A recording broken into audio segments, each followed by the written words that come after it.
Let's talk AR-15 forward assist installation. Tools. We are only recommending 2 tools today to get the job done. Your sausage fingers and either a 3/32 roll pin punch or most commonly a 1/16 inch hex or Allen key for uppers that have a threaded forward assist pin.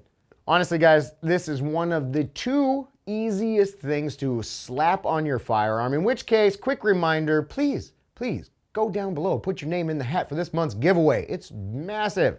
Moving on to step 1, we are going to determine if your upper is outfitted for a standard roll pin or if it has a threaded pin, maybe already in place.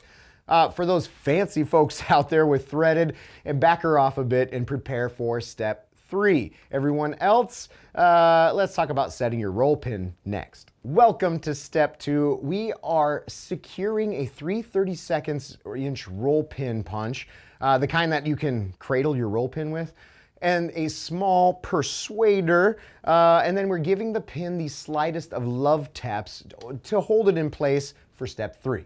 Step 3, we are taking 1 forward assist spring and applying it to 1 forward assist, and then that pair is inserted into the upper with the flat end facing the BCG.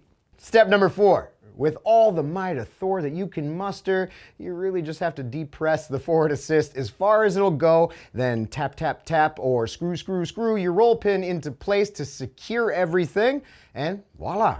You are now ready to set your completed upper down.